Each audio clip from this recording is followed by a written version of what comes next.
Hello, and on the gaming table today, just taking a quick look at a scenario I was testing for Command Decision Test of Battle. I just had the camera set up for this scenario as I was trying to work out some things, and so I thought I'd just quickly share kind of what a game looked like and some things I ran into as I was doing this scenario. So here you can see on the table, we've basically got a little village there with some Soviets in it. There's not very many there. There's some dummy stands there as well. The Germans are going to come on in the top right. They're trying to take that village.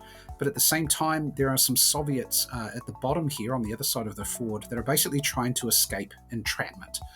This is kind of replicating some of the situations the Germans got into in the early battles in the Barbarossa campaign, where they're trying to trap Soviet units, prevent them from escaping. It wasn't as easy as it might sound. So here the Germans kind of moving up through a little bit of wood on the side there, they got dropped off in transports, kind of a company at a time, and we're moving up. So the idea here was that this village will be fairly easily taken by the Germans, and then after that they'll be defending against whatever the Soviets can put over this ford and kind of up the road into the village here. I'm designing this one as a bit of a training scenario, and just to let people have a go at Command Decision and see what they think. So it is a bit of a slow build-up. So here as things go on, the Germans start to assault into the village up here.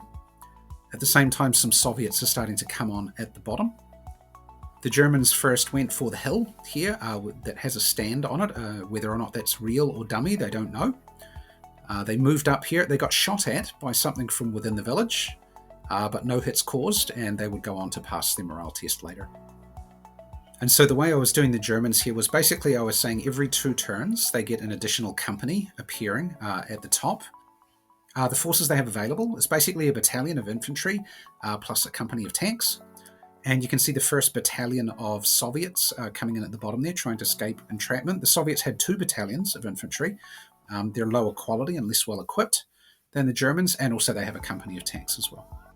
So here the Germans got up onto the hill, discovered that it was a fake stand up there. The medium machine gun managed to shoot and eliminate a real Soviet platoon of infantry in one of the buildings there. So that reduced the defenders down quite a lot. There's actually only 2 real stands, only 1 small company of Soviets in the village over there. Now the Germans are actually going into the village here. They discover another fake stand there, which means the last stand there must be the real one, but obviously they'll have to get up to being able to spot that one first. The little orange marker at the back there signifies that at some stage the Soviets got shaken in their morale, so now they're at much more of a disadvantage for engaging the Germans when they can eventually see them. At the bottom there you can see the T-26 tanks coming on. I know the green isn't really right for them. I'll figure out another colour and repaint them at some stage, I think. And also you can see the Germans have managed to bring their company of tanks as well onto the table on the road. There's a Panzer II and 2 Panzer 38Ts there. Actually, within the scenario here, a little bit later on, we'll see that it kind of bogs down for the Soviets. They don't have much of a chance here.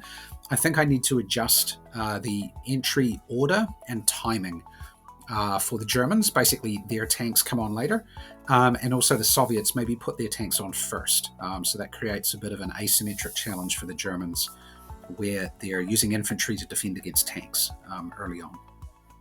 Here there was a bit of shooting from the tanks down into the infantry in that orchard there, the small group of trees, kind of the middle foreground. And some shooting from the Germans going into closer assault up at the top there in the village, drove the last defending stand out of there.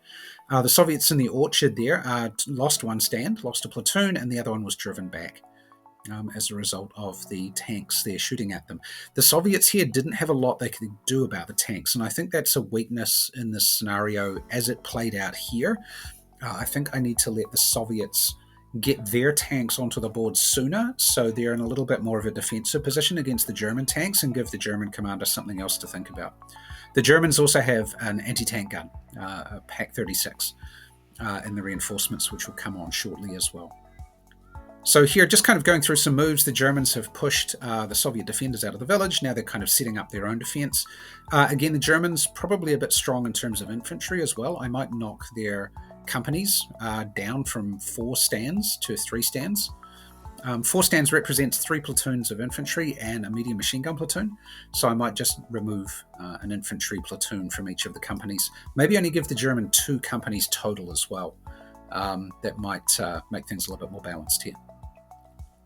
So the white markers on the tanks are representing suppression because they're close to enemy infantry that they can see.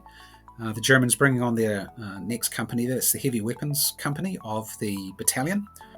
So that's got an 8cm mortar platoon, Pak 36 platoon, and an infantry gun, 75mm infantry gun platoon. There, the Soviet tanks tried to make a rush around the edge of the line to get away from the German tanks. Unfortunately, they got shot up in the flank, so it was a risky move and it didn't come off. They lost 1 tank platoon destroyed and another one forced back. So not such a good situation there for them. Just working out a little bit of shooting here, but it was about this point that I decided, yeah, this is not going to go well for the Soviets at this stage, even though they've got another battalion coming on at the bottom.